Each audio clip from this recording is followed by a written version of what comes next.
My son locked me outside. In the rain then. A millionaire appeared and said, "Destroy them all." The storm didn't scare me, my son's voice did. On my son's 35th birthday, I stood on his front porch while a thunderstorm tried to peel the world apart. Rain came down in sheets so thick it felt like the air had turned to water. Wind slammed into my chest, cold and sharp, and the porch lights flickered like they couldn't decide whether to witness this or not. Behind the glass door, the mansion glowed. Warmth, laughter, music, the clink of expensive glasses. People dressed like they belonged in a magazine, celebrating a life I helped build. I pressed my palm to the door anyway. The glass was cool, indifferent. "Nathan," I called, voice trembling. Not from cold, but from something deeper. "Please, just open the door." I saw movement inside shadows, crossing the foyer. Someone's heels clicked across marble. But no one rushed.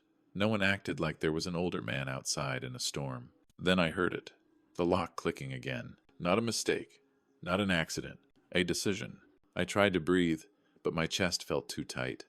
My hands shook, wet and numb. I turned my head and looked through the narrow side window. There he was, my son, smiling near the fireplace with a drink in his hand, surrounded by people who looked like they'd never missed a meal. A year ago, he begged me to move in.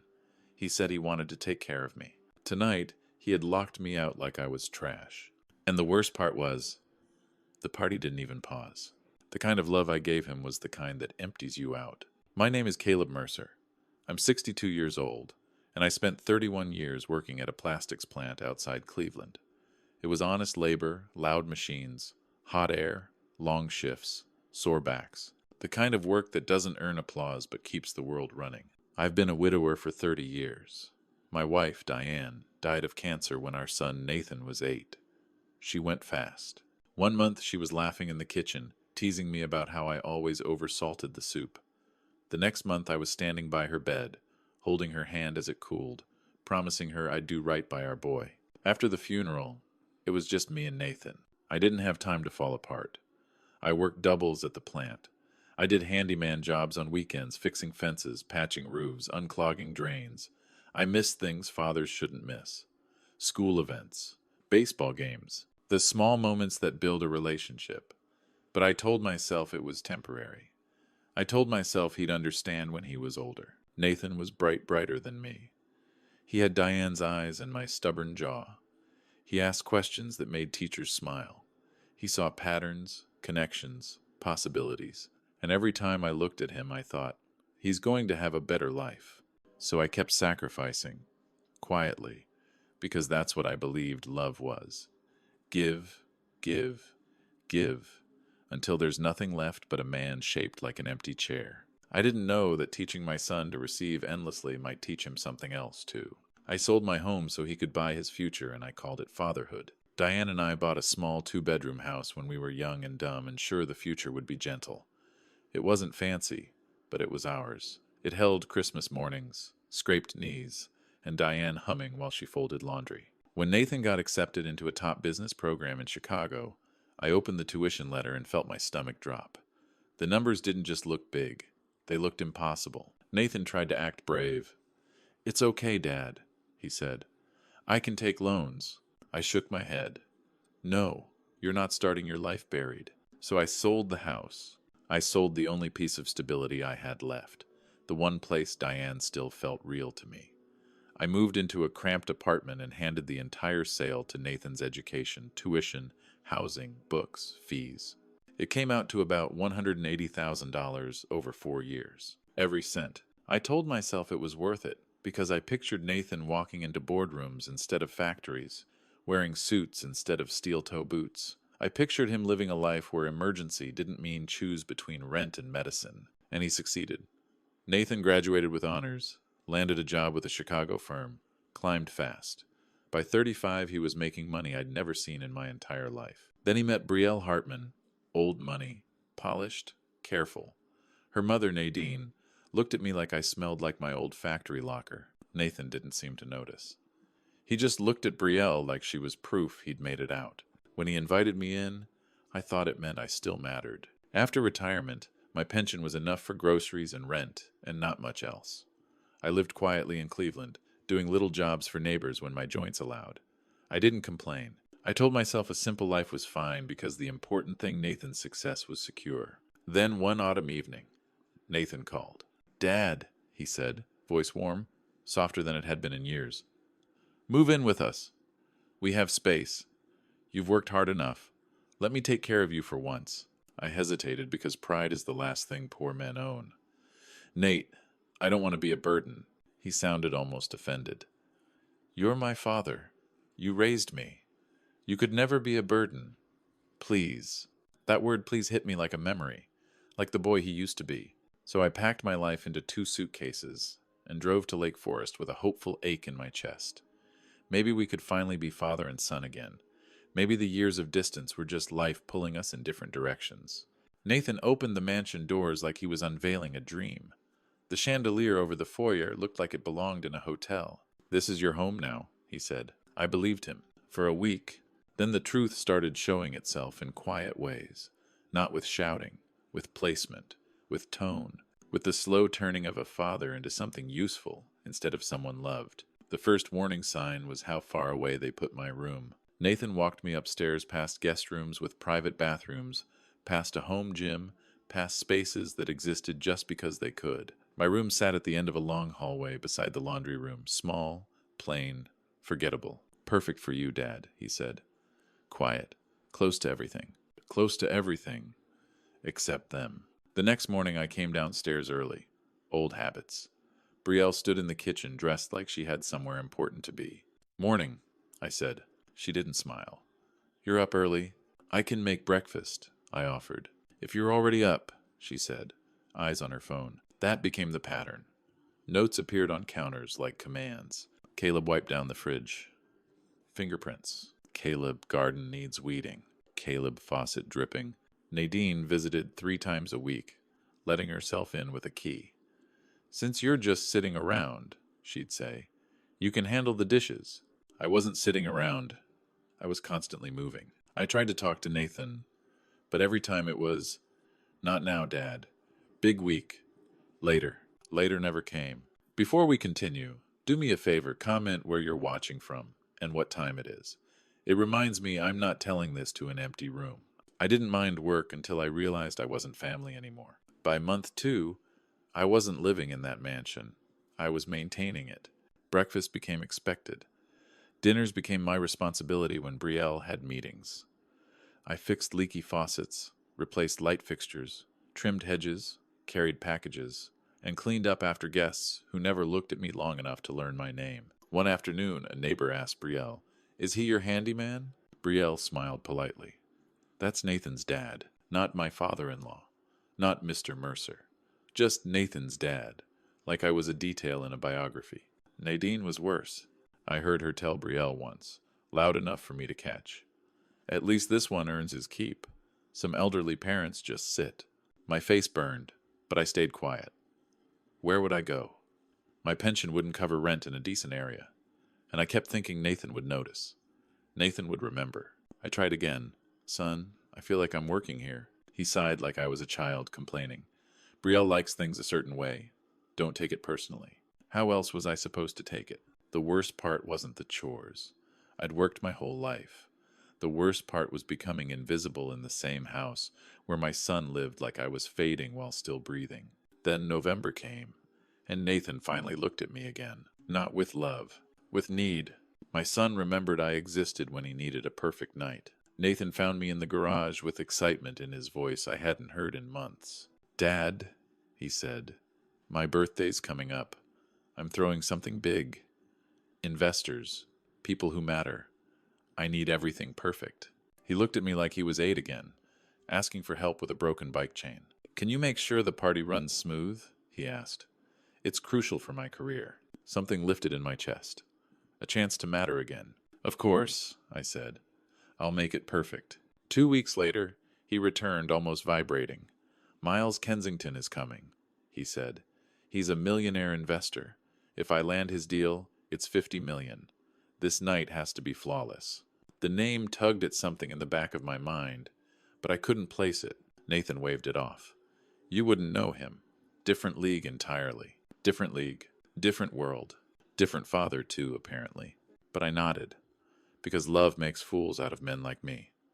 I wanted my son to see me, really see me, as someone valuable, not just useful. I told myself this party could be the moment he remembered who I was. And because I still believed in the boy I raised, I decided to give everything one more time. I spent my savings like devotion could buy respect. I had about $15,000 saved 10 years of scraping pennies from my pension, telling myself it was for emergencies. My safety net. I spent it all. Custom cake from the best bakery, upscale caterers, decorations, flowers, rentals. I bought Nathan a watch he'd admired once, sleek, expensive, the kind of thing that looked like it belonged on a successful man's wrist. I pushed through pain that made my back lock up at night. I planned every detail, confirmed every delivery, cleaned until the house gleamed. Brielle didn't thank me. She just inspected. "Those napkins aren't the right shade," she said once.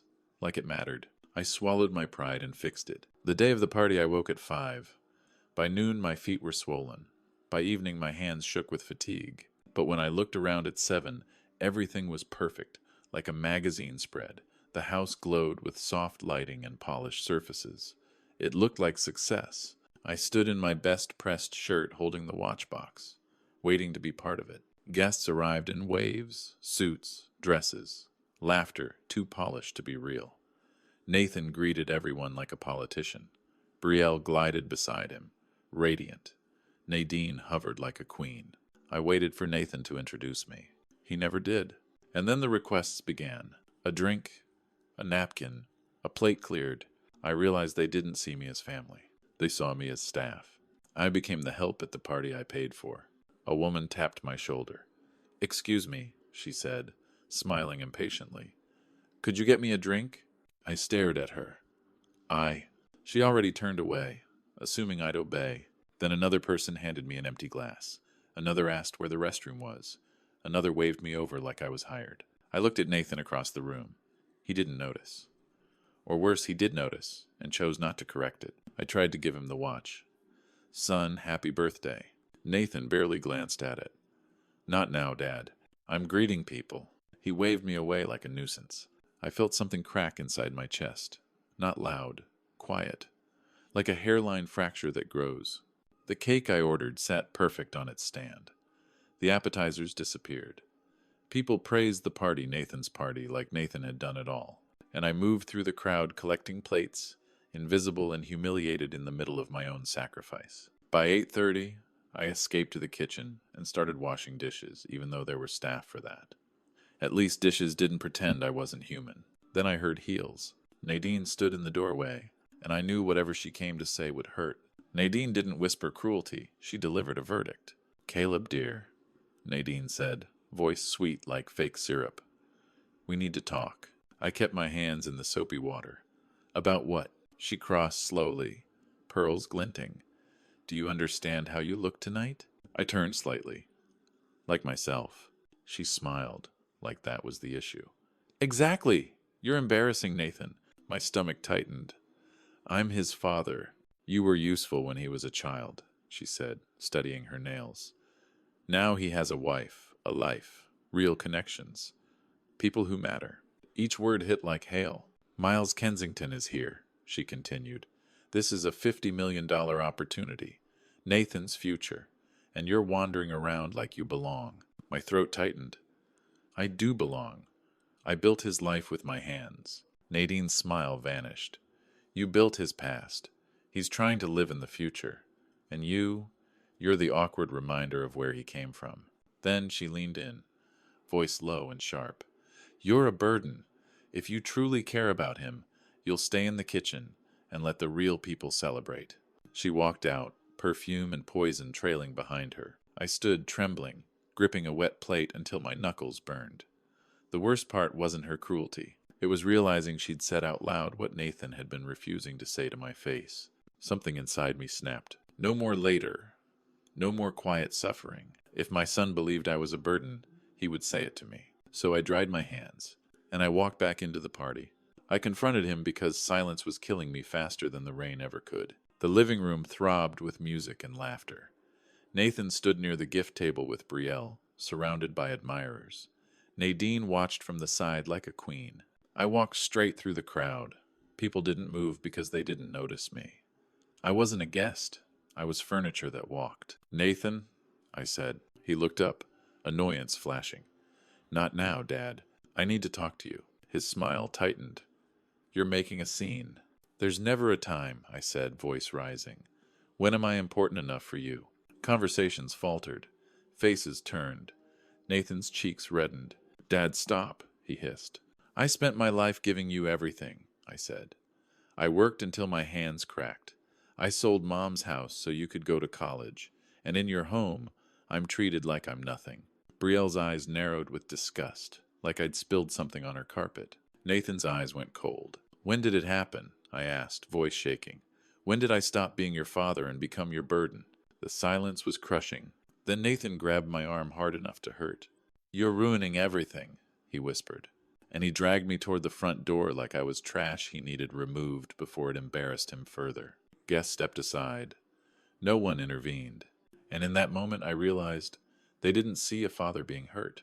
They saw a problem being handled. He locked the door like he was locking away his past. Nathan flung the front door open. Cold wind and rain slammed into my face. "You humiliated me," he snapped, voice trembling. "In front of Miles. In front of everyone. Nate, please." I tried. "You've always been like this," he said, eyes hard. "Needy. Always making everything about you." "Needy?" I whispered. "I've asked for nothing. I gave you a place to stay," he said. "And you repay me by risking my future." Then he said the words that shattered what was left of me. "You were always a burden, Dad. I succeeded in spite of you, not because of you. Get out." He shoved me backward. I slipped on the wet porch.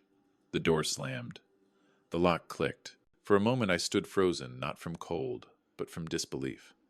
My own son had thrown me out like I meant nothing. I pounded the door. "Nathan!" No answer. My phone was dead. My wallet and keys were inside. I had nothing. Inside, the music started again. Through the window, I saw them roll out the cake I paid for. Everyone cheered like I'd never existed. My hands went numb. My chest tightened. I slid down into the mud, and the storm swallowed my sobs. I didn't know how long I sat there. Then headlights cut through the rain. The headlights looked like a hallucination until the car stopped. A sleek black Audi rolled up and stopped near the curb, tires hissing on wet pavement. The passenger door opened. A man stepped out tall, mid-40s, wearing a coat that probably cost more than my savings. He didn't open an umbrella. He just stared at me like he couldn't believe what he was seeing. Then he ran. He splashed through puddles and dropped into a crouch in front of me, rain soaking his expensive shoulders. "No," he whispered. "No, no." He stared at my face like it mattered. "Mr. Mercer," he said. I blinked. "Do I know you?" "It's me," he said, voice rough. Miles Kensington." Memory hit like lightning. A skinny kid at my plant decades ago, working 3 jobs while studying at community college. Eyes full of exhaustion and determination. I remembered him telling me he'd been accepted to a university program and couldn't afford it. I remembered my reckless decision borrowing money I didn't have to give him $60,000 because I saw a future in him. Now he was kneeling in the mud in front of me. "What are you doing out here?" he demanded. Anger sharp but not aimed at me. My teeth chattered too hard to answer. He hooked an arm under mine. "Come on, get up." I tried, but my legs felt like they belonged to someone else. Miles looked over his shoulder. "Open the door," he snapped to his driver. In seconds, warm air poured out of the car like mercy. Miles half carried me inside, and I realized I'd been closer to disappearing than I wanted to admit. In the warmth of that car, his anger became my shield. The heater blasted hot air against my skin. My body shook harder, not from cold now, but from the shock of warmth returning. Miles climbed in beside me, pulled off his coat, and wrapped it around my shoulders like he was trying to cover more than rain. He pointed at the mansion through the window. "Whose house is that?" "My son's," I whispered. Miles went still. "Your son threw you out." I lowered my eyes. Silence was confirmation. His jaw tightened. And tonight he was trying to impress me. I didn't answer because it was true. Miles exhaled once, like his patience snapped. "Does he know who you are to me?" I shook my head. "Good," he said. He typed quickly on his phone. Outside, 2 black SUVs arrived, tires hissing. Men in dark suits stepped out with calm efficiency. Miles opened the car door. Cold rushed in. "Stay here," he told me. "You're safe now." Then he looked at the mansion like it had personally offended him. And he said 5 words, low and deadly. "I will destroy them all." He walked into the rain. From the back seat, I watched him stride to the front door. He didn't knock. He opened it and walked inside like he owned the air. The music stopped. Even from outside, I could feel the shift. The party turned into a courtroom the second he spoke my name. Through rain-streaked glass, I saw Nathan step forward with his best charm, smiling wide, posture perfect. Miles raised a hand. Nathan stopped mid-sentence. Miles spoke calmly. Brielle moved closer to Nathan, confused. Nadine stiffened. Miles gestured toward the window toward me. Nathan's face drained of color. Brielle's hand flew to her mouth. Nadine's lips parted, suddenly silent. Miles told them the truth. Decades ago, he'd been poor, working multiple jobs, no future. One man changed his life by risking everything to help him. "That man," Miles said, voice carrying, "is Caleb Mercer." Gasps rippled. Then Miles delivered the sentence that cracked the room in half. 20 minutes ago, Nathan Mercer threw his father into a thunderstorm because he was embarrassed. Nathan stammered. "There's been a misunderstanding." Miles cut him off. "Would any of you trust a man who treats his father like trash?" And like dominoes, people started leaving. No handshakes, no smiles, just silence and doors. Miles pulled out his phone and made a call. On speaker, loud enough for the room, Nathan was terminated immediately. Nathan staggered back like he'd been hit. Miles continued he'd bought the mortgage. Foreclosure began tomorrow. 30 days to vacate. Nathan's knees buckled. I watched it all from the car and felt nothing like victory. Only a hollow grief that my child had become someone I didn't recognize. Before we go on, do me a favor, comment where you're watching from and what time it is. And if you've ever felt invisible in your own family, tell me. I'm listening. Miles didn't punish him with fists. He punished him with consequences. Security moved through the mansion quietly, gathering Nathan's laptop, awards, expensive bottles, gift bags. Not violent, just final. Nathan lunged once, desperate. A guard stepped in front of him without touching him, and Nathan froze. He didn't know how to fight consequences. He'd only learned how to negotiate. Brielle's face changed in real time, like she was already calculating how to save herself. Nadine clutched her pearls like they could protect her from reality. Miles remained calm, almost sad. "You have 1 hour to pack what you can carry," he told Nathan. "Then the locks change." Nathan whispered, voice small. "Where am I supposed to go?" Miles didn't blink. "I don't care. You didn't care where your father would go." Nathan sank to his knees in the doorway. The mansion behind him looked bright but suddenly empty like a stage after the audience leaves. Miles turned to go. Then he looked back, voice lowering. "If you ever contact Caleb again without his permission, I will destroy whatever you rebuild." Nathan couldn't speak. Miles walked back into the rain. He slid into the car beside me, soaked, exhausted, not proud, not smiling, just finished. "It's done," he said quietly. I stared at the mansion fading behind us as we drove away, and I realized something terrible. No amount of punishment could rewind time. No amount of money could buy back respect. And no storm was as cold as the moment a son chooses status over love. He didn't save me by taking revenge. He saved me by refusing to let me die unseen. Miles took me to his penthouse in Chicago, 40-something floors above the lake. The city lights looked like scattered coins. A doctor was waiting. Mild hypothermia, exhaustion, dehydration. They warmed me slowly, gave me dry clothes, soup I couldn't taste. I fell asleep like my body had been holding its breath for years, and finally let go. I slept 16 hours. When I woke, I smelled coffee. Miles sat at a long table with eggs and toast, like he was trying to rebuild normality for me, one simple thing at a time. "You gave me a future," he said quietly.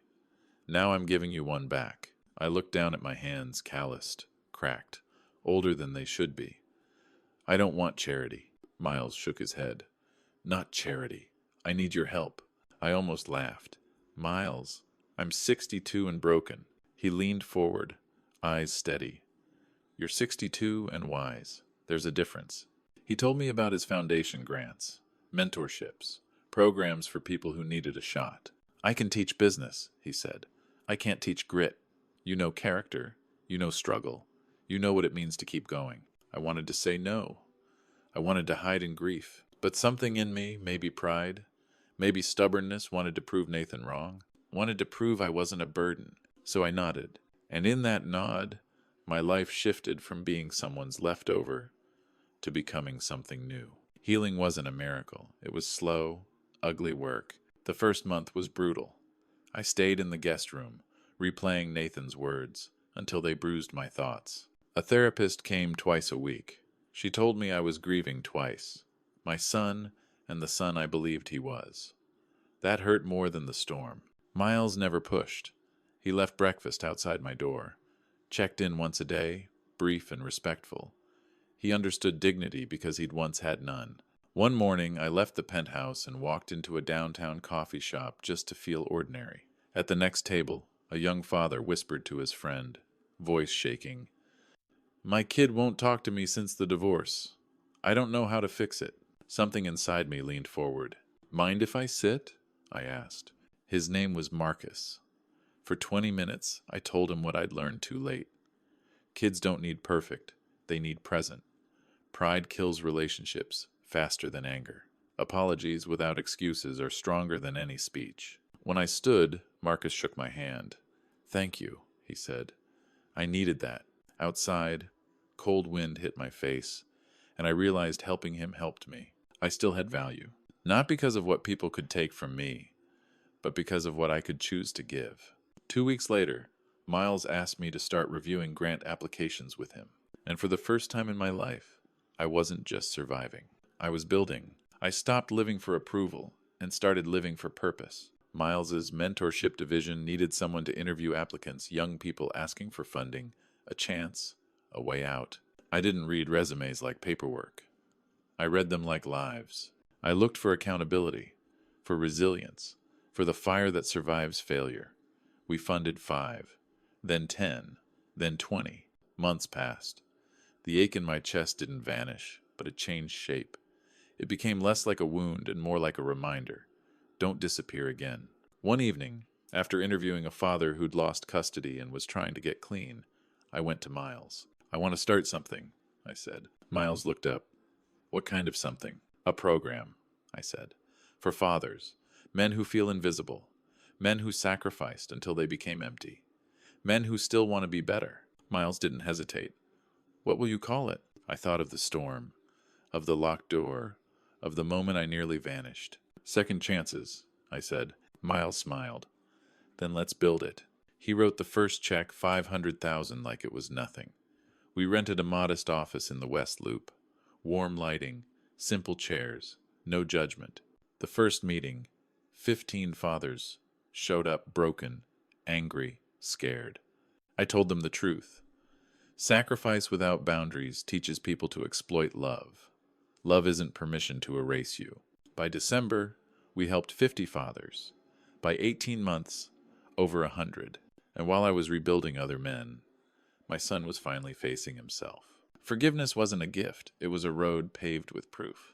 Nathan's first letter came in February. He lived in a cheap studio apartment. He delivered food for long shifts. He wrote, "Dad, I understand the cold now. I deserve this." I cried. I didn't reply. More letters came. He wrote about Brielle leaving when money vanished, about Nadine disappearing when consequences arrived, about loneliness that felt like punishment. Then he wrote something different. I started volunteering at a free clinic. He described helping an elderly man whose son abandoned him. He wrote, "I was that son." He broke down in a bathroom because he finally saw himself. He started therapy. He sent proof hours, journals, volunteer records, not fancy words, actions. 2 years after the storm, my phone rang. His voice sounded smaller. "Dad, can we meet?" I looked around my office walls, covered in photos, fathers reunited with kids. Proof broken things can heal, but only with consistency. "Okay," I said. "Here, Saturday, 10 a.m. When Nathan walked in, he looked thinner, humbler. A woman held his hand, Elena, a nurse with kind eyes. She told me she met him at his lowest and loved the man who showed up for people nobody saw. Nathan slid a folder toward me. I'm not asking to be your son again, he whispered. I just want a chance to earn something back. I stared at him a long time. Then I said, we start with family therapy. And time. A lot of time. Nathan nodded, tears falling. I'll wait, he said. However long. Years later, he called again. Dad, you have a granddaughter.